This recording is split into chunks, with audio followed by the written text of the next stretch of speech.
All right. Welcome, everyone, to a new episode of the Roscoe's Wetsuit Podcast. I am with a very special guest today. We have Amanda Webster on the show.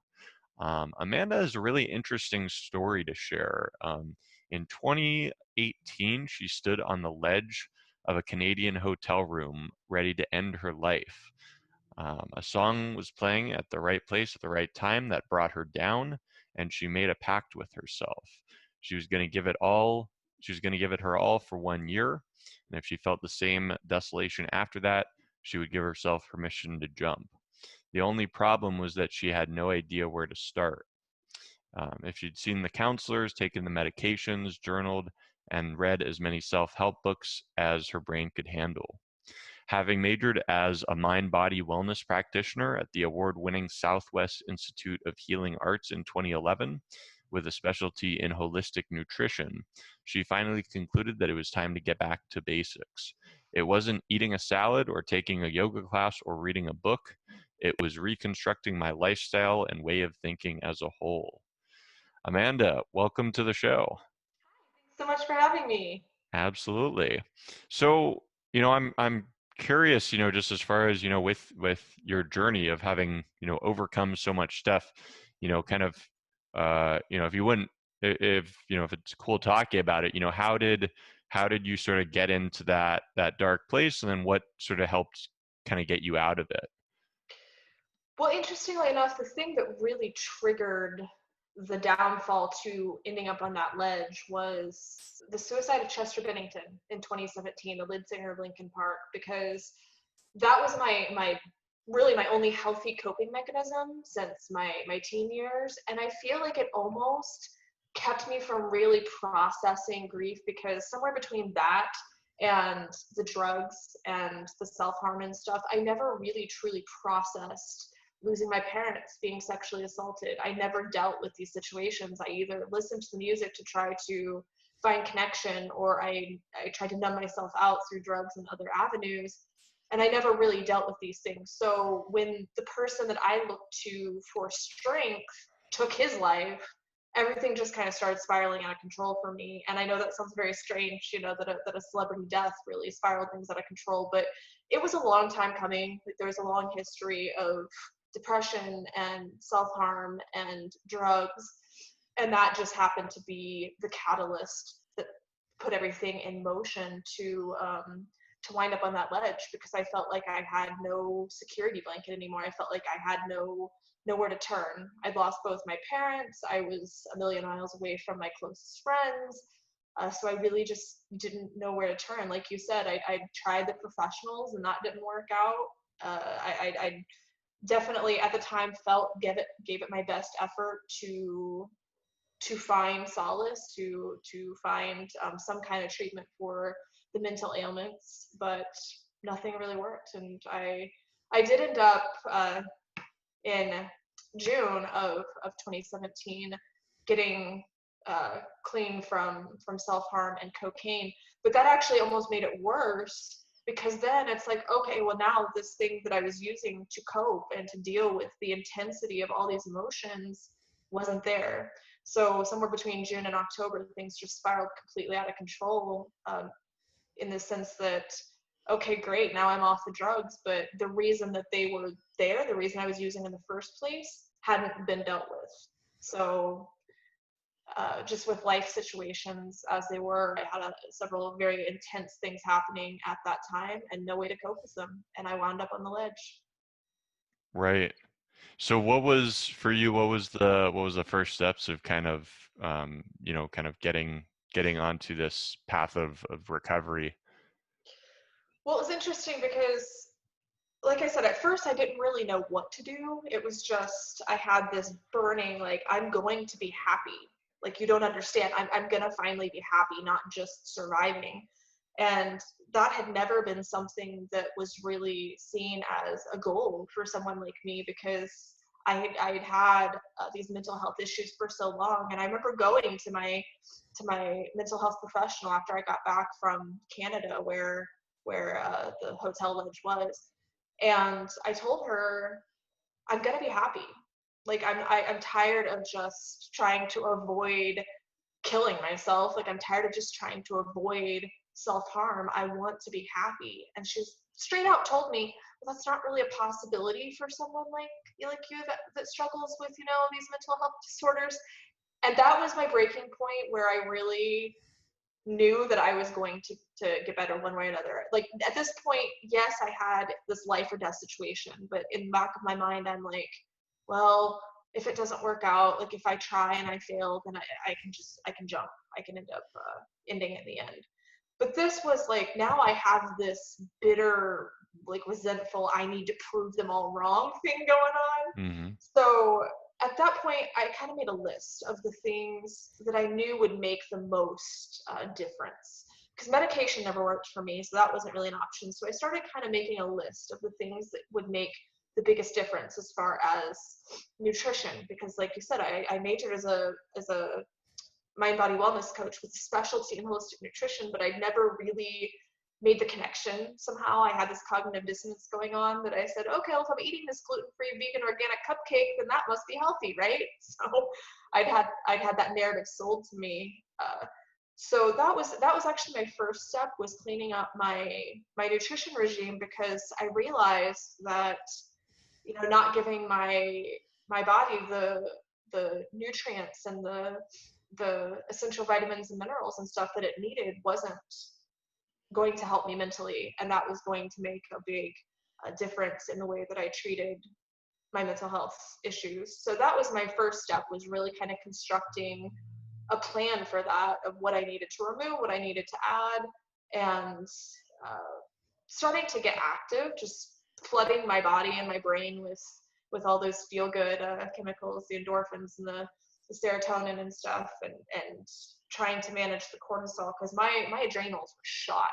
Like, my adrenals were so shot from stress and cocaine, and just really starting to build up those stores of the endorphins and the serotonin and oxytocin and stuff again. Those were my first two really big steps. And then after that, it was a matter of making lifestyle adjustments, based on emotional needs, based on what's going to actually make me happy, what's actually going to make my life worthwhile. Right. Absolutely. One thing that just came to mind that, I got to ask you, because, I may have mentioned to you, that I work at an addiction medicine facility, and you mentioned, with the cocaine, do you have an opinion one way or the other, as far as, what I often see, we see so much, comorbidity of, both psychiatric, disorders along with substance abuse. And it's always seems to be like, chicken or the egg. Like, do you Yep. feel like one for you, like, did the cocaine use, you know, trigger more of the mental health issues, or do you feel like you were using the cocaine because you were so depressed and, trying to sort of self-medicate? Well, it's really a catch-22, because I think in the beginning, yeah, I was trying to self-medicate the grief and the pain, the emotional like trauma that I'd already had, that I already felt. But then, once you start getting into it, you realize it's not helping. You're more depressed. Like, it doesn't fix depression. That's what we turn to these things because we're looking for something to fix the pain, really. And then the pain gets worse. And this is a really popular thing that I see, not only in myself, that I saw in myself, but with clients as well, that you start drinking or you start using to cope with pain. Then you realize over time the pains become worse, but then you're too far in to just walk away, because at this point you've developed, an addiction to these substances in many cases. So it's really impossible to say which one comes first, but I do know that there are noticeable patterns, that precede the addiction. Like, there are usual normal patterns of depression that will precede the addiction and kind of trigger that desire to try these substances. But it's really hard to say which one came first. I think one exacerbates the other. So in many cases, somebody could just have tried a drug as a party drug or something. They tried cocaine or ecstasy at a party, and that ended up becoming an addiction that led to their depression. But I think more often than not, it's the other way around, just from my experience, what I've seen, with my clients and with myself. Right. No, I mean that goes along with what, my experience just in the work that I do. And well said. I wanted to, kind of ask you, as far as, so you went to school to learn this mind body wellness, right? At Southwest Institute of Healing Arts. Tell me about just kind of finding out about that place and what that was like, some of the stuff that you learned. Well, I found it when I was pregnant. I mean, really pregnant with my son. I think I was like 8 months pregnant when I found it. And I was at that place in my life where I didn't know what I wanted to do, but I knew that I wanted to help people. And it sounded like a really awesome thing because I thought, okay, well, I can learn more on how to improve my own life while being able to help other people. And I really had no education as far as nutrition went, as far as what to eat and what not to eat. I grew up, my first job at 14 was at McDonald's. My mom was a nurse and a general manager at McDonald's at one point, which is a hysterical combination when you stop to think about it. But I don't think I ever ate a vegetable growing up. I can't look back and think, man, I really hated broccoli or peas or whatever growing up because I don't freaking remember ever eating them. I remember eating Lunchables and pork chops and KFC and McDonald's and fast food, and we go to buffets, and I don't remember ever eating healthy, and I was really drawn to what can I learn? Maybe I can learn something. And the devastating thing is my dad died of technically pneumonia, but he had numerous terminal illnesses that as I went through school, I realized were largely caused by his eating habits and by his lifestyle. And having to hear, this could have been totally preventable, that my daddy could have still been with me to see his first grandchild be born, that just destroyed me. And that was where I started really realizing, if I can save one person from having to lose somebody like that, that it's worth it to me. But it took me a long time because, like I said, I did learn a lot about nutrition at the time, but there's that cognitive dissonance there that they're telling you, okay, well, eat organic, eat more vegetables, eat this, eat that. And I did try to incorporate some vegetables and stuff, but for the most part, I cherry picked what I wanted to hear, from my education, and said, okay, well, I'm vegetarian, so that's good. I've been vegetarian since 2005. So like, I'm vegetarian, that's good. So I need to eat more organic. So I'm gonna eat this organic cupcake. And like I didn't really, I feel like deep inside I made the connection, but like I said, there's that cognitive dissonance, and I just didn't want to come to terms with the fact that I could possibly be doing this to myself. Like, who wants to admit that most of the problems they've done to themselves? Like, you don't want to come to terms and face the fact that, did I create my own depression? I mean, that's subjective. Mm. I feel like there are probably much better ways I could have handled the trauma in my life, or the things that happened to me, that would have made the symptoms of the depression much easier to cope with. And nowadays, I get asked a lot if I healed myself of depression. And I guess that kind of depends on a person's definition of healing, like what that means to any specific person. Because, I mean, I do still have the symptoms of anxiety sometimes, but it's much less, it's much easier to cope with. And when I was screened for anxiety and depression by a mental health professional in November of 2018, so this was right after the whole Canadian hotel room ledge thing, I was scored a 16 for anxiety and a 20 for depression. And last month they did the screening again and did an analysis, and I was a 2 for anxiety and a 3 for depression. So while Wow. yes, I still have, some lingering symptoms of anxiety sometimes, and maybe I always will, I don't know. But the lady, literally, this was the first time I talked to this specific person, because I had to get the screening by a different person who had treated me in the past. And she literally said, why on earth did you ever have the diagnosis of an SMI, of having a Hmm. serious mental illness. You have no symptoms of it at all. And I guess that was my point where I kind of felt like I won, quote unquote. Like I felt like I beat it at that point. Uh, but going through school was really awesome because it gave me tools, even if I didn't know how to use them at the time.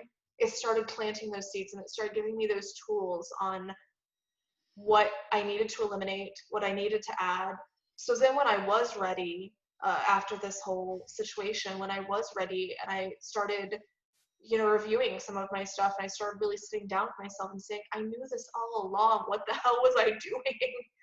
And I started making those changes. I did notice huge differences in my mental health, in the way that I coped with stress, and the way that I coped with situations as they arose, and the way that I started really processing the trauma that I'd been through. It made an enormous difference. Interesting. That's awesome. I mean, I feel like one of the things that irritates me the most about, I mean, I guess just a misperception, I think, of mental health or mental disorders, psychiatric disorders, is that, it's like a black or white thing. Like you either are depressed or you're not. And if you are depressed or have been diagnosed with depression, that is you. And, therefore you can never not be depressed, right? Like there seem to be a lot of people, at least that I work with, who kind of fall, victim to that sort of mentality.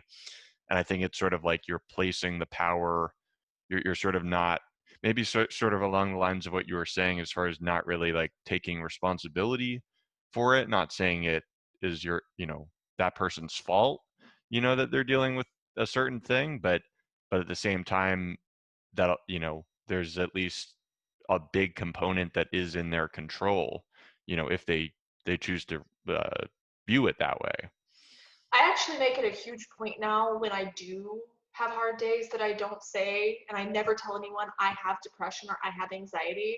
I will say I'm having symptoms of Mm, anxiety today. I'm having symptoms of depression today, because even if I do have some kind of disorder, that is not who I am, and I can manage that. And I've learned that I can manage and reduce those symptoms on my own, like without medication or anything. And I know that medication helps a lot of people, and I'm not anti-medication. It just didn't work for me.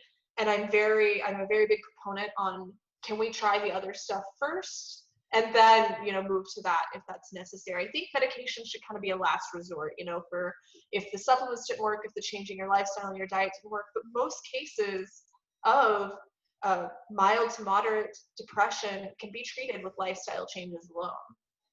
yeah, absolutely. I hear you. But where are the pharmaceutical companies going to make money in that, Sure. Yeah. I mean, that's in a lot of the work that I do with, I mean, like the different kind of neurotech stuff. It's like, you know, people kind of criticize, some of the stuff sometimes, because it's like there's not these double-blind, peer-reviewed studies, or as many as, the pharmaceutical companies. But it's like, you know, where's necessarily the money in something that could actually get to the underlying root of the issue, instead of, just kind of, the way I view it, is sort of masking the symptoms, right? Yeah. As far as what a lot of medications do. And with me for medications, I've been guinea pigged. I swear I probably had 17 at least different medications over the years. Every time a new one hit the market, they were trying to shove me on it, and the side effects were horrible. Like I thought I was dying. I would just lay on the floor, and my heart would race, and I just scream and cry and hallucinate and think that I was dying. And when I told my mental health professional, this isn't working for me, they'd say, well, you just need to give it a couple weeks. Are you freaking kidding me? Like I'm laying on the floor screaming because I think I'm dying, and you're saying, well, you just need to experience that constantly for 2 weeks. No, it's not an option. But I do take supplements for anxiety and depression. I do take some herbal supplements that were really super effective for me, way more effective than any antidepressant or antipsychotic I ever took. Like kava kava is a big one for me, Hmm. and it's very similar. They've done studies on it, and it has similar anxiety relieving and muscle relaxing effects as Xanax. So they found that it actually has the same properties. It affects the brain in the same ways as Xanax. But they don't want to talk about that because, again, there's no real opportunity for profit in that. Or 5-HTP is a compound that's produced in the body from the amino acid tryptophan. So that will help a lot because it's a precursor to serotonin and melatonin. So it helps with not only the mood, but it helps with sleep. And I can't take melatonin supplements. They actually make me hallucinate too. But if I take the things with the precursors to melatonin, it seems to help a lot more. And then just like adjusting certain lifestyle things to make sure that I'm getting sleep. That was another big, huge thing for me when I was going through the healing journey, was making sure that I was getting sleep. Because if I don't get sleep, I'm crazy. Like I'm not a person you want to be around at all. And I think that's the time when emotions really start running high, is if I for some reason don't get sleep. But yeah, like there's something to be said for not just diet, but supplements in general. If you have to supplement, I mean, I was talking about tryptophan, like amino acids and stuff. Supplements containing amino acids or foods high in amino acids have been found to reduce symptoms of depression because they're converted into neurotransmitters, which in turn like alleviates depression, anxiety, other mental health issues. But that's something I always definitely promote to people who are struggling with anxiety. My clients that struggle with anxiety and depression, I'm saying, are you getting your amino acids? Are you getting your omega-3 fatty acids? Are you balancing your vitamins and minerals? Because there's a lot of deficiencies that if you're deficient in certain things, if you're deficient in certain vitamins and minerals, that will affect your mental health. So while yes, you might be more predisposed to having mental health issues because of some kind of genetic thing. I mean, I definitely do have the genetics that predisposition me to mental health issues. I like to say that genetics will load the gun, but it's our decisions that are going to pull the trigger. So while yes, I do have this genetic predisposition, I can still make choices that are going to give me the optimal chance to reduce these symptoms and reduce these issues. Right. Absolutely. So I want to switch gears a little bit, and ask you, as far as I saw in your bio, working with it's the Trevor Project. Is that correct? The suicide prevention. You've been volunteering, or you did volunteer as the suicide prevention operator. I did volunteer as a suicide prevention operator for quite some time, and Yeah. Tell I me made what that was like.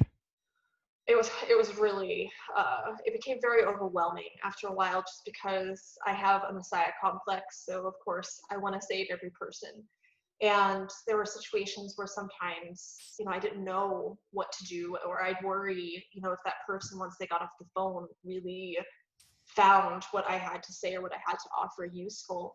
And I was a little less conventional than most people, that I did really sit and talk to them and share my story, and really got deep with these people. And having been someone that has utilized crisis lines myself, I feel that there's a lot that can be done to improve. And I found that, with when I was volunteering there as well, that there's a lot that can be done to improve these crisis lines, because they're seen as a safety net for mental health crisis. When somebody's absolutely has nothing else, this is where they turn. But there have been situations where literally the person would just be like, well, you need to go outside and go maybe get a manicure or something. This person's literally steps from suicide. They don't need a freaking manicure. They need someone to really talk to them and help them, get on a better path, help them get out of that darkness and get on a better path. And that was my real overall goal with these people. The problem when you're feeling suicidal, and this is my experience and kind of the experience I saw not only there but with other clients I've had, is that you feel invisible. You feel like you don't matter. You feel that you're a burden to everyone. And I will tell you, when I was on that ledge, people can say that suicide is a selfish decision, but the last thought I would have had on my mind had I jumped was, I'm doing this for my son because he doesn't deserve to have a fuck up like me as a mom. That was the last thought I had in my mind as I was about to jump off a ledge. Not, poor me, poor me. I mean, I did think, I hope this doesn't hurt because I don't want to hurt anymore. But the last thing I kept thinking was, I'm doing this for him. I'm doing this for him. But with the people on the crisis line, it's tricky, because everybody is different, and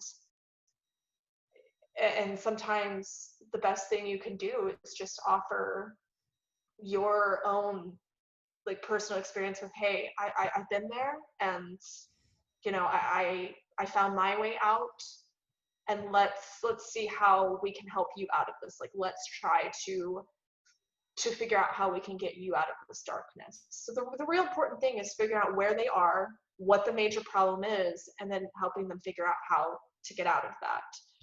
But it's very challenging, and it takes a toll emotionally real fast, when you realize, unfortunately, you can't save them all.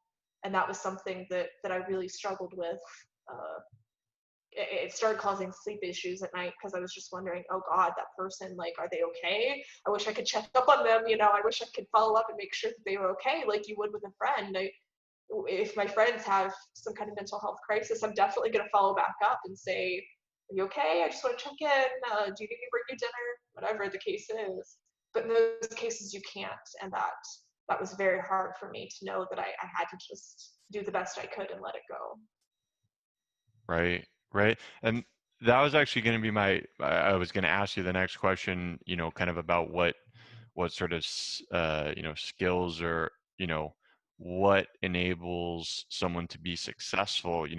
I know you kind of touched on it a little bit already, as far as sort of being able to relate to kind of meeting those people kind of where they're at. What else did you learn kind of with that experience, as far as what do you feel like helped kind of uh, you know, give you the best opportunity to help them? Really just listening to them, because I feel that people that are that low down are that low down because nobody understands how they feel. Nobody has listened to them, has really taken the time to listen to them, because there's this obviously there's a stigma around mental health in our society. And if somebody says, I'm feeling suicidal, or I'm feeling depressed, the other person often is like, well, don't feel that way. Well, thanks, genius, for that, because I want to feel this way. But they're just, well, why don't you go outside? Why don't you go see a therapist? And in many cases, these people have done that. They've went outside, they've called a friend, they've seen therapists, they've taken medication, and they still winded up calling a suicide hotline. In my case, I still wound up on that ledge. And just really giving them a platform to speak oftentimes is really helpful to them, to just let them get out what they have on their chest without judgment, without trying to fix it for them. And once they get it all out, then you can kind of start directing, them on a better path. But until they get out what they need to get out, there's nothing that you can really do. I mean, you can offer your experience, you can offer whatever expertise, but it's not really going to do good until they feel heard.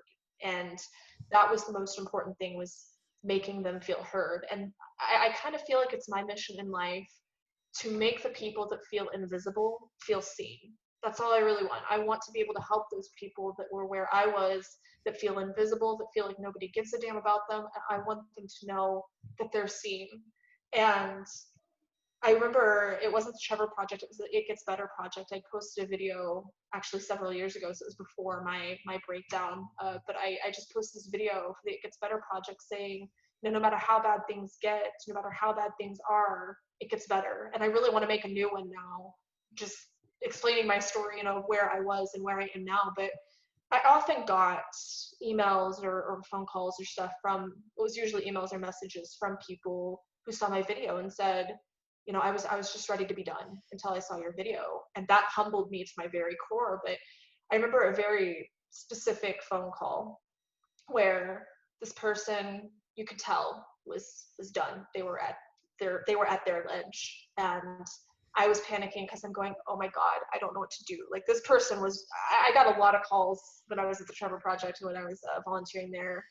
I definitely dealt with a lot of people that were contemplating it, but it was very rare that you get that call and that person's about to pull a trigger or jump or whatever the case is. And in this case, I knew the person was there. And I didn't know what to do because I didn't feel like I was making any progress. I didn't feel like they were making any progress. And I was panicking because I just wanted to save this person. I thought, what would I want in this moment? So I started singing Iridescent by Linkin Park. And it brought them down because it just made them realize that someone freaking cared. And not only was I channeling, my own love for the band and how they saved me, but I was thinking of the scene in Yes Man where the guy's up on the ledge and he's singing Jumper by Third Eye Blind. Hmm. Yeah. And it brings the guy off the ledge, but it worked because that person realized that someone cared about them. And if the song One More Light by Linkin Park would have been out, I probably would have chose that one, because even if I don't know a person and they come to me and say, I'm having these problems, I'm done, I'm depressed, I just don't want to do this anymore. I care about that person. I immediately form a bond with that person on the simple merit that they're human, and I know I know that pain, I know that desperation, and I don't want anyone to feel like that. And I do often tell people, you think that nobody cares if one more light goes out, but I do. I care. And there's more people like me out there. You just have to be willing to seek them out and find them. And maybe that means a professional. Maybe that means a support group on Facebook. Maybe that means a band. For me, it was Linkin Park. Whatever that is, there are people that care if your light goes out. Right. No, I mean that's a super powerful, mission that, you're doing, and, I applaud you for that. Thank you. Absolutely. And, this might come off as sort of a weird question, but I'm just I like curious. weird. A Yay, weird me too. question. So, when you look back, on, your kind of dark, past experiences, do you like, right, now, having kind of gotten to the other side, do you feel a sense of like gratitude, or are you glad that even though it was horrible that you went through that to now be able to help people in such a big way? Is that Yes, actually, yes. I realize now that I did go through this because I've always wanted to make an impact on the world. I've always wanted to kind of leave my mark, to leave the earth a better place than I found it. And I do a lot of humanitarian work, but it was kind of always just, I do a lot of dog rescue, or I go to Haiti, or I go to here and I go to there, and I have a lot of charity projects, but I never really felt like I found my one thing. It was, well, I go where I'm needed, and I do all of these different things, but I never found my genuine, true passion, or really a way to make that my life's work. I never really found a way to make that my life's work until the interesting thing is I really realized that this is what I wanted to do on the day that I stopped using. This was before the incident, like the breakdown. But I realized I want to share my story, and I really want to help people, and I want to get better, and I want to stop using drugs. And I was on a sidewalk in California where I camped out to meet Mike Shinoda, the surviving singer of Linkin Park. I camped out on a sidewalk for 24 freaking hours because I just wanted to say thank you to this person who I felt had given me strength over the years through his music. And I never got to say thank you to Chester before he tragically took his life. But I know that these experiences, did lead me to a place where I can now live what I feel is my life's purpose, to help other people and to inspire other people. And if I can be someone's Chester, then it's all worth it. Like, all the pain I went through, everything I lost is all worth it if I can just be someone's Chester. well said? Yeah, I love it. Well, Amanda, thank you, so much for coming on the show today, and, just telling your amazing story, because when I started the podcast, I mean, I remember it's still in the description, where I wrote, I wanted to do, raw, unfiltered interviews, with incredible people, and I just, applaud you for saying your real story, and not, sugarcoating anything, just really, saying it how it was. So, you know, I really enjoyed having you on the show today. Thank you so much. I feel like that's the only thing we can really do, is just start being honest and real and raw about our feelings. And that's what's going to move us forward as a society in the realm of mental health, not the pharmaceuticals, not more medications. It's going to be, we need to start having conversations about this and letting people tell their stories because that's what brings healing. I hear you. So where would you, if people want to either, learn more about your work or just any resources that you like to share with the listeners?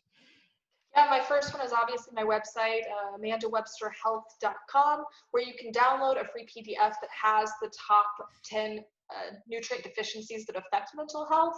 Because it's something, again, that most people don't think about. They don't think about how what they're eating or what they're lacking is affecting their mental health. So I have that PDF and it gives you options of where to find these different nutrients in different foods.